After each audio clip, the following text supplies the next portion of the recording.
You are listening to the Disney Dream Girls, an unofficial Disney theme parks podcast, and this is show number 246 for Sunday, the 3rd of February 2019. Where dreams begin. Hello and welcome to the Disney Dream Girls. My name is Michelle Young, and together with my good friend Jayne Phipps, we are your guides to the place where dreams begin.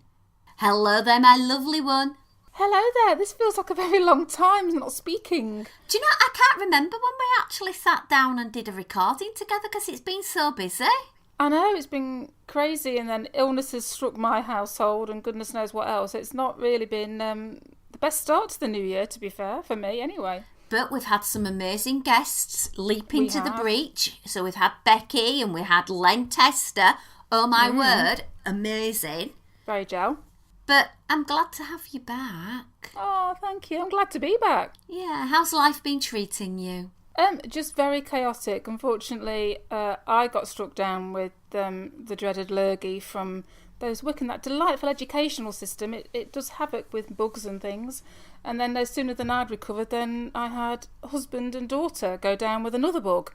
Thankfully, I managed to stay clear of that one. So, yeah, it's been a little bit random these last couple of weeks. On the plus side, having been confined to bed for 2 days, I did manage to watch all of The Crown, so I'm now up to date on that. Every cloud has a silver lining, my lovely. Exactly. How are you anyway? I've been busy with the Army Cadets and doing lots of training. I've got a big assessment weekend coming up and yeah, busy. School, really mentally busy. Had all sorts going on, so been keeping incredibly busy to the point of I'm thinking, something needs to just downscale a little bit. So we'll see which I think is the least favourite thing that I do and get rid of that. That'd be work then, won't it?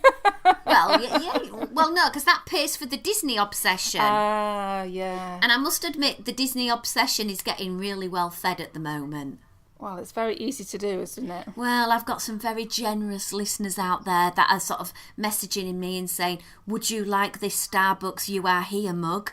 No, because you've got no space for them. I know, I've still got Beijing on the floor that Kat and Lewis have got me because I need a whole new shelving unit. But I have actually got one from Hawaii coming and one from Disneyland, the one and only Disneyland I haven't got, and that's on the way to me. So, and then I've got a few other little bits and pieces, so I'm really excited. Michelle's going to have an extension to her house just for the Starbucks mugs. Yeah, well, the good thing is Kieran being away from university now, I could just take over his entire room and have it as my Starbucks room. Oh, you got a whole Disney room, Shell. Because Kieran doesn't need anywhere to sleep when he comes home, does he? Yeah, I can sleep in garage, it's fine, it'd be right. So anyway, let's move on and do On This Week in Disney History. Okay.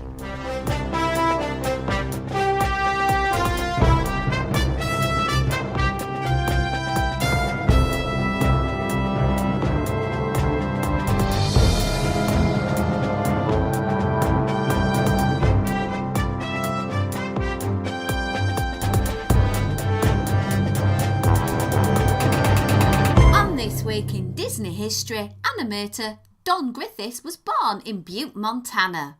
Name not ring a bell? Well, he began at the age of 19 working in ink and paint at Disney Studios. All the way back then. And for nearly 50 years, his career spanned at Disney, and he did all sorts of things. You'll see his credits on Peter Pan, Mary Poppins, Jungle Book, The Aristocats, Black Cauldron, and many more. Moving now to this day in 1925, and John Fiedler, the original voice of Piglet in many of the Disney Winnie the Pooh movies, was born, and he was born in Wisconsin. I don't know why I'm saying it like that, because I don't know where Wisconsin is. I need to get a map in front of me when I'm making all of these announcements. Now, one for you silly symphony fans, and Birds of a Feather, directed by Bert Gillett in 1931, was released. If you're in Sweden, or if you're a Pinocchio fan, 1941, on this day, Pinocchio was released. Now, it must have been a popular year for releases because Disney's seventh animated and live-action feature film, The Three Caballeros, was released in the United States in 1945. And I know there's many a fan out there that holds these three cheeky chappies close to their heart. Moving now to the 4th of February. Lots of information to share with you then. One of my favourites, though, is Disney legend Bob Allen was born in Corona, California. He began working for Disney in 1955 as a ride operator. Coincidentally, it was on the Casey Jr. attraction over there in Fantasyland. And he moved around in his career, and in 1963 he was a production coordinator in Disneyland. He moved over to Florida to serve as a Director of General Services for Walt Disney World and was later named Vice President of its Resorts Division. He was elected Chairman of Walt Disney World Operating Committee in 1973, and on January the 1st, 1977, he went to the lofty heights of Vice President of Walt Disney World. Now, we can't have a On This Week in Disney History without a Snow White fact, and here it is. In 1938, Disney's Snow White and the Seven Dwarfs was generally released in the United States theatres. Oh, now we all know December the 21st, 1937, it had its premiere, and it had been playing at New York's Radio City Music Hall since January 13th, but this was the big push out there in the theatres. Gotta love my little Snow White facts. Let's move on now to the 5th. So, the 5th of February, 1919, comedian, actor, songwriter Red Buttons was born. He appeared in Disney's 1977 Pete's Dragon as Hoagie, but he was also in a film that was close to my heart, The Poseidon Adventure, and I had a few tears shed over his marvellous performance. Moving to 1953, Disney's 14th animated feature film, Peter Pan, was released at the Roxy Theatre in New York City. Released alongside this was a true-life adventure, Bear Country, directed by James Alger and narrated by Winston Hibler. This live-action short followed the life of black bears from one winter to another. Gotta like a little bit of live action there. Well, that's it for On This Week in Disney History. We'll be back next week. Little bit of history there for you, Jayne. It's amazing, isn't it? We can dig up. It absolutely is. So, my lovely, have you brought a topic for us to chew over today? Well, I haven't really, as such. I'm kind of very pleased to see Maleficent back, though, in old Walt Disney World there in the parade, because obviously she took a little bit of a hiatus, didn't she, because of the little fire incident? Yes. So I have enjoyed seeing the pictures coming back in and seeing that she is now in full working order, although potentially with a bit of a smaller flame. Yeah, I don't think you're going to be smorzing up any marshmallows in the crowd, and that's a good thing. Yeah, I think we don't want anybody coming to any unfortunate accidents, do we? And it'd be intriguing to see what they've actually done to her to make her roadworthy again, because obviously safety's got to be a priority with these sorts of things, hasn't it? Absolutely, but she was missed from that parade. She really was. It wasn't the same thing seeing it last year without a little bit of Maleficent, so it's really good that the engineers over at Disney were able to put something together that not only provided safe show but exciting show too.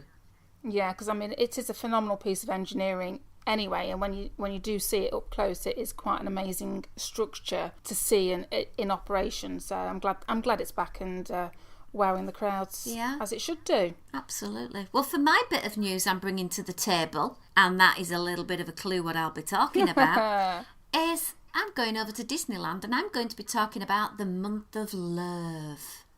Ooh, Valentine's Day. I forgot about that coming up. Yeah, from January the 22nd through to mid-February, Disneyland is offering a smorgasbord of loved-up food. I've picked the first one for you, Jayne. Oh, okay. And this is at the Hungry Bear restaurant for a mere $7.99, totally shareable as well. And it is a honey and cream funnel cake with cinnamon sprinkles. Ooh, I like the sound of that. Now, I gather the cinnamon isn't too cinnamony sprinkly. I just think it's just a nice little subtle touch. But they're always offering really good themed funnel cakes over there. And in my opinion, Hungry Bear Restaurant is the place to go and get your funnel cake. I shall take your word for it, my darling. Now, how about a little bit of loved up on your biscuits, Jane? I beg your pardon? A little bit of love on the old biscuit front. Now, I know our American friends are saying, what are you talking about, Michelle? What is a biscuit? This is true. Its official name is the heart-shaped Linzer cookie. Now, for those of you who are not speaking biscuit with me at the moment, let me explain. This is a 2-layer biscuit in the shape of the heart. Base layer is a full heart shape of shortbread. The top layer has a cutout, the shape of the heart, and it's been infilled with jelly. Not jam, but jelly. And to decorate it and make it even more magnificent, there is a chocolate mini bow. How awesome is that? It sounds very pretty. It does. $4.99 from the Market House. That's not too bad. We just need dual language explanations, don't we, of foods like this? Because it is a bit confusing between the UK and the US explanations. Yeah. Now, I just explained it once very, very clearly. And my dear lovely friends, you can check this out yourself. Go grab yourself a packet of Oreo cookies. Oreo cookies. Notice the emphasis on the word cookies. Cookie. You get the cookies and you look, they're made by the National Biscuit Company, Nabisco. So they're a company that makes biscuits. So technically, an Oreo is a biscuit, not a cookie. Yeah, I would...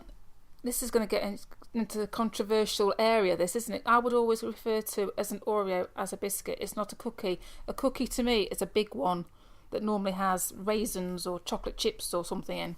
Well, to me, a biscuit is something that has a crunch or a crisp to it, has a bite to it, whereas a cookie is something that is sort of unctuous and soft in the middle. That's my determiner whether it's a cookie or a biscuit. And I'm sorry, Oreos are a solid biscuit with a cream filling. Yeah, the other measure to go by as well, Michelle, is can you dunk it in your cup of tea or not?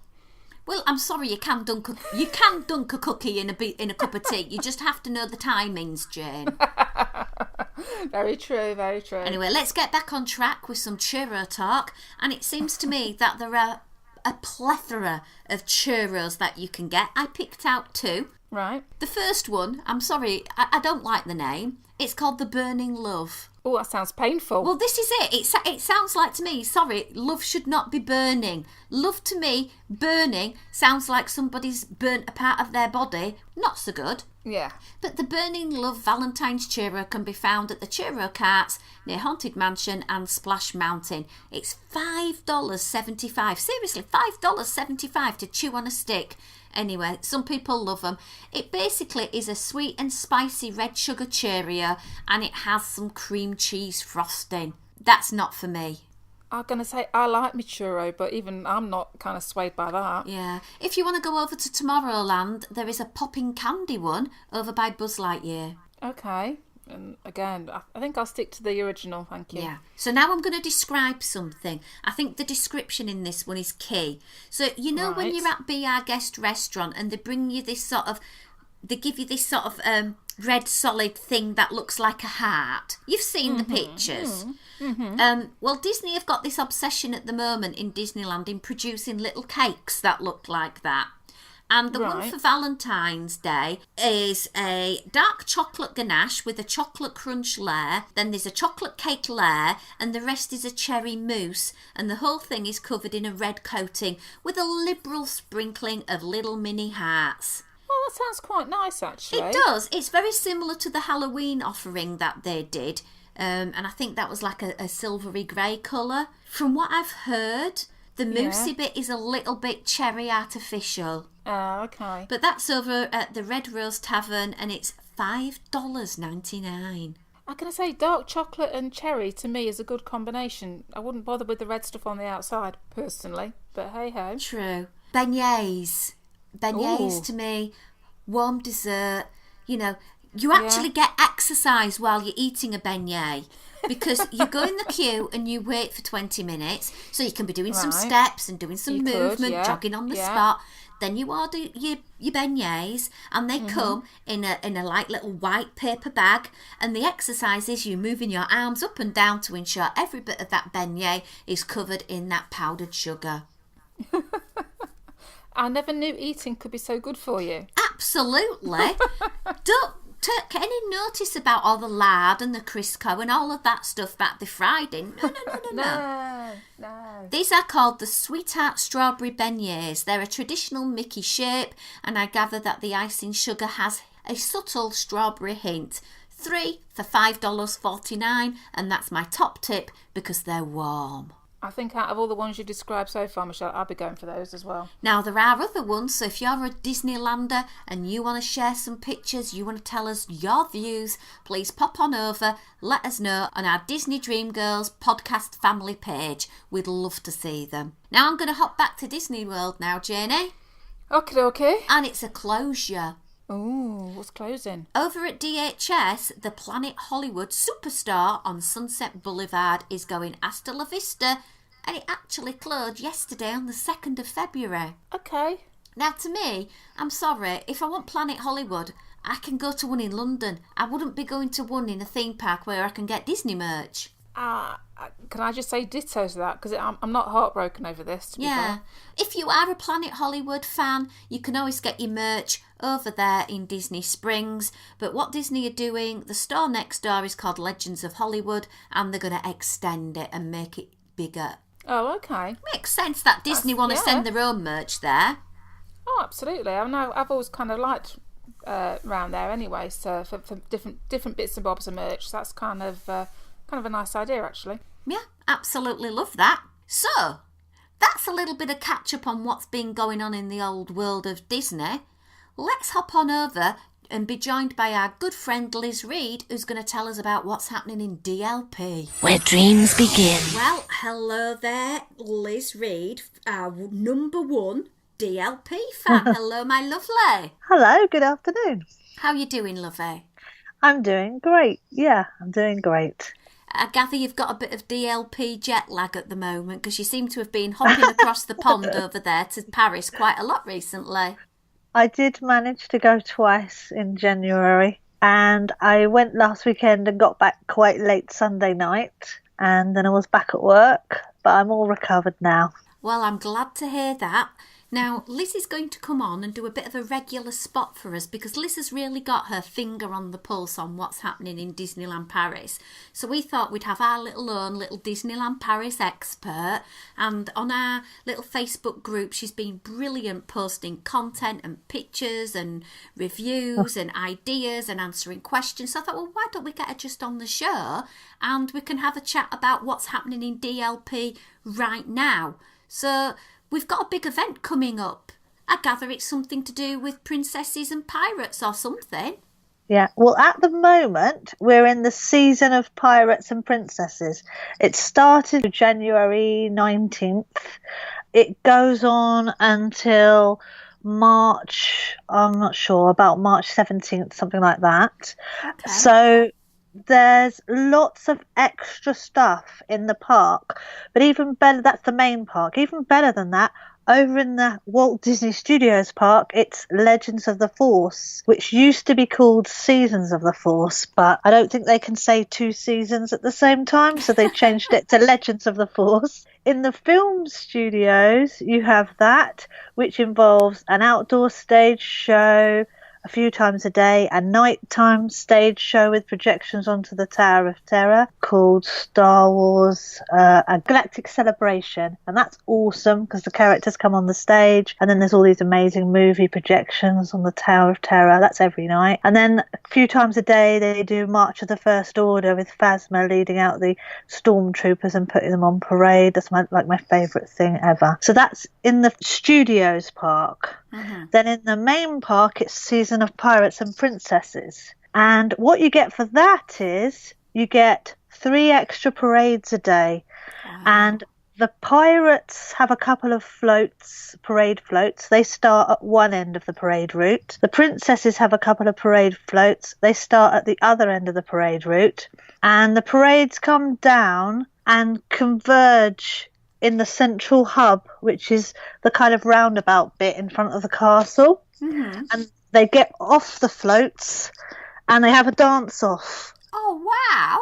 There's 4 kind of platforms in the hub, level platforms, which are can be like little stages when they don't have statues on them. They normally have statues on them. So the characters walk up to these flat sort of stage areas, and on one side you have the pirates, which are led by Minnie. Minnie's a pirate. And you also have Jake the pirate from Disney Junior. Then you've got like Hook, Smee, Peter Pan, and a few pirate type characters. And then on the other side of the hub, those 2 stages, you've got your Rapunzel, Snow White, and they're led by Prince Mickey. Mickey leads the princesses, so he's all dressed as a prince. And they have different costumes for pirates and princesses. So like Snow White, Belle, Ariel, they've got like a different dress, a different costumes. So that's nice. And they literally have a dance off, and it's like, we are the pirates, we are the prince. The fans join in the dance in the middle of the hub, so it's pretty iconic. So you've got the fans lining up, whether they're pirates or princesses, doing the dance as well, all in the middle. Pretty incredible, really. And then at other points in the parade, like at the castle stage and on Main Street, they get off the floats again and do their dancing. And that's a chance to see them close up, get selfies with them, high fives. So it's one of those parades where they actually get off the float and you get to see them up close. So pretty exciting. It's a lot. DLP do characters and parades tremendously. I know we've been fairly critical of DLP, but that is one thing that they excel at. This is a good season. It started last year to replace Swing Into Spring, and a lot of people were upset about that because they were attached to Swing Into Spring, the kind of Easterish. Is that the one with the happy bunny train? Yes. And a lot of people were gutted, but it worked out that everybody just loved this Pirates and Princess season because they say you have to choose your side, and I'm naturally Team Pirates because I'm not a princessy sort of person. I did like the princesses as well, so you can basically be Team Pirates or Team Princess, which means you can dress up as far as you're allowed to dress up, you know, with props and things. So I had my pirate ears, my pirate spirit jersey, I had a little plastic cutlass and a Hook, had my eye patch. In fact, at one point I got caught out wearing an eye patch. Don't be like Liz. I wore my eye patch for about an hour. And when I took it off, I nearly fell over because I had blurred vision. I had blurred vision, and I had to hang on to my friend. I couldn't actually walk straight. So there's a tip for you kids. Oh, wow. Don't wear an eye patch unless you need to. It messes up vision. And I gather there's a really fantastic breakfast coming themed into the princesses. Well, we hope it'll be fantastic. So there's a restaurant called Auberge de Cendrillon, which is basically Cinderella's restaurant because she's called Cendrillon in French, and it's her restaurant and it's in Fantasyland. Normally you can get lunch and dinner there and the princesses come around while you're eating. It's kind of fine dining set menu, quite expensive. But just this week they've announced there's going to be a Princess Royal breakfast there. Ooh. For the season of Pirates and Princesses. This princess breakfast is brand new. It's going to start on the 12th of February. It's going to cost €49 for adults, which I think is about sort of £46 in English. About $60 then we're looking, $65. Yeah, and then it's €39 for children, which is age 3 to 11 children at DLP, €39. So this is really expensive. It's more than any other breakfast in the whole of DLP, characters or no characters. It starts 12th of February. It's going on till the 1st of April. It's going to be in Auberge de Cendrillon. Now, this appeals to quite a lot of people who don't want to have their lunch or dinner there because of the set menu. They don't like the food. So this gives them a chance to meet the princesses at breakfast. And it says it's going to be hot food with scrambled eggs, sausage, Mickey waffles. This is fairly new to DLP. Pan-fried vegetables, breads and pastries. Hang on, rewind. Pan-fried veggies for breakfast. That's what it says. That's what it says. But hey, this is France. I'm surprised there's no snails. Breads and pastries, an assortment of sweet and savoury, I don't know, pastry, I don't really know, as well as a cold drink and hot drink. So it looks like a pretty extensive breakfast buffet, and you do tend to get cold meat and cold cheese with the breakfast always in France, as well as the hot stuff we're used to, like scrambled eggs and sausages and things. And they seem to have thrown Mickey waffles into the mix just for an extra, so that's quite fun. Nobody's tried it yet because it doesn't start till the 12th of February, and you can only book it 3 days before. It's one of those things, will you get a booking, won't you get a booking? You have to chance it a bit and try and ring 3 days before or book it when you're on site. Can I just ask a question? Having stayed at a lot of the DLP hotels, I know what my fellow Brits are like at breakfast. They go and raid the buffet and bring back every single piece of bread, ham and cheese, and make surreptitiously under the table ham and cheese sandwiches for lunch in the park. Do you see with the menu there that there's going to be a lot of people going with rather large Tupperwares? There might be. It's a bit uncouth. But on the other hand, if you've paid €49 for yourself and €39 for your child, and your child's going to eat half a croissant and 2 grains of cereal, I don't really blame people if they take something away for later.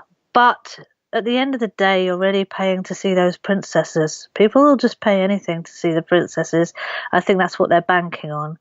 There's going to be 2 sessions, though, 8:15 or 9:45, which is the same as the usual character breakfast at Plaza Gardens. And so you are time limited. So we don't know how many princesses you're going to see. It'll definitely be Cinderella.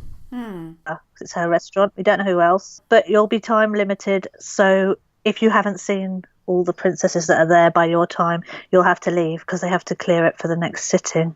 Okay. But yeah, I mean, people take stuff from breakfast. They take stuff from breakfast. I don't really know what you can do to stop people doing that, or whether it's okay or not. We'll see. Time will tell what happens with that. Now, am I getting things right or am I getting things jumbled? I know we've recently, and we'll come back to this in a moment, been critical of DLP food. But you've posted on our Facebook page pictures of some very exquisite looking desserts with like princesses stamped on the front of macarons and very delicate desserts. Goodness. Where are they from? Okay, in the Studios Park, you have the snacks that go with Legends of the Force. The Yoda cake and the Wookiee cookie, and also a few other. And the Yoda cake and the Wookiee cookie look terrible and don't taste much better, to be honest. But in the main park, they've really pulled out all the stops for these snacks to go with Seasons of Pirates and Princesses. Unfortunately, not in time for me to try because they only brought them out a week after the festival started. So they've got macarons, those lovely French macarons. They've got a passion fruit one with Captain Hook on, an almond and pistachio one with Jake the Pirate on. They got a pink raspberry one with Cinderella on, and they got a Snow White one just for you. Pineapple flavour macaron. There's a sort of quick service place on Main Street called Market House Delicatessen, and it's counter service. And they have got these 2 amazing cakes for the princesses, which are a raspberry crispy puff pastry with raspberries, raspberry cream and whipped cream. That looks amazing. I'm not sure what this has got to do with princesses, but a unicorn cake with chocolate mousse, caramel and banana. and they look amazing. They look like the proper standard of French patisserie that you'd expect. Then at Captain Jack's restaurant, which used to be the Blue Lagoon, and they renamed it Captain Jack's, they've got a special pirate dessert, which is chocolate mousse, and it's black in colour, but it looks really cool. It's a little pirate with a hat on, and you can have that as pudding if you go to Captain Jack's. And then if you go to Auberge de Cendrillon for your lunch or dinner, you can have a special dessert there, which is like a stack of macaroons called Princess's Dessert with raspberry ganache and cream, and then it has a little white chocolate crown on the top. That looks amazing. Amazing. So, okay, you've now told us that DLP is getting amazing food. Yeah. You've heard me on the podcast being a tad critical of the Wookie cookie and the Yoda cake. I don't blame you. Please tell the story of when you went to buy your Wookie cookie. Okay, so I decided in the interest of research to take one for the team and try a Yoda cake and a Wookie cookie. So I went up to the Galactic Canteen, which is basically a food kiosk van. They've painted black, put a few stars on it and called it a Galactic Canteen. But anyway, I went up to the Galactic Canteen and I said, can I have a Yoda cake and a Wookie cookie? And they said, no, because the Wookie cookies are still in the freezer. So it turns out that Wookie cookies and Yoda cakes are frozen, both frozen, and they get a load out during the day and defrost them. So I couldn't try a Wookie cookie. So I tried the Yoda cake, and I was hoping to tell you that it tastes nice, even though it looks really weird, but it didn't. It didn't taste nice at all. And it was €4.19. Oh, which, wow. I don't know how many dollars that is. About $5? I'd say it's nearly $6, yeah. Oh. So it's like a shortbread biscuit with green icing on, and it's supposed to taste of pistachio. But the shortbread was soggy and soft, not even like a shortbread. And it didn't taste of anything. I couldn't even taste pistachio. That was not good. Mitchell, my friend, he managed to get a Wookie cookie the next day, and he actually said it was quite nice. It was quite a nice cookie sandwich, and in the middle is Nutella. So even though that looks awful, apparently that one tastes okay. Fantastic stuff. So thank you for reporting on all of that for us. It's always great to have it firsthand from somebody on the ground enjoying DLP, feeding back to us. Thank you so much for sharing all the pictures and everything. Would you like to give everyone a big old shout out where they can find you and your other little Facebook appearances, because you've got some groups of your own as well? Well, if you want to see what Seasons of Pirates and Princesses is like and see me live trying the Yoda cake, you can go to Fairy Godmother on YouTube. That's my channel. And I've already got up 4 vlogs from last weekend that will show you everything there. I have a group called Disneyland Paris Chat for Brits. That's got about 27,000 people in it now, and we just chat about anything to do with Disneyland Paris. And then I have a Run Disney group called Run Disney Paris Fans, which is purely about the Magic Run weekend at Paris. So if anyone's thinking of doing that, come and join us at Run Disney Paris Fans, and that's where you'll find me on social media. Absolutely fantastic. And occasionally you pop by our Disney Dream Girls podcast family and post on there too. I do, and that's really great because people are in your group from all the different parks and all the different countries, so I can find out about the other parks, and I can help people find out about DLP, so that's a good one. Absolutely. Well, my lovely, we'll have you back sometime next month with another DLP update. In the meantime, look after yourself and get those extra trips into DLP to report for us. I will. Au revoir. Where dreams begin. So, lots of info on DLP. The Pirates and Princess season sounds phenomenal. Does sound good, doesn't And it? all that extra food is sure to get those people in for that breakfast. I would think so. But again, it's money, money, money. Something funny in a rich man's world. Well, provided the money goes back into investing, then we'll be all right. We would hope so. We would hope so. I'd like to mention something with regards to Alex and Annie. Oh, bracelets. Jewellery. Now, I have got a collection of these, one or two, and they are no longer as pristine as they were when I bought them. Ooh, they're gone a bit tarnished. They look awful. I'm sorry, they're nearly $30. Some of them are a little bit more, but they just look like rubbish. They look like they're ready for the scrap heap. So I hope the new ones that they're bringing out, the Lady and the Tramp one, is going to look pristine and stays pristine. I know our good friend Tommy Allison bought me one for Disneyland's 60th. I coated it all in clear nail varnish, and that actually hasn't tarnished. So that's a top tip I'd like to share with everybody.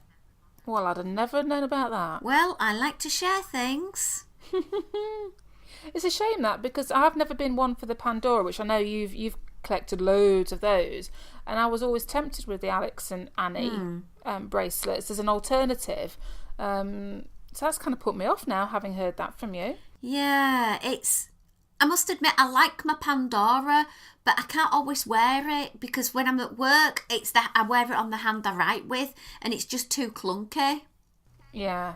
So, yeah, I'm not sure about that one. Anyway, so last bit of news. Over the last few weeks, I've been running little giveaways. I can just confirm, hopefully by the time the recipients are listening to this, they will have received their goodies in the mailbox and they will be enjoying the goodies.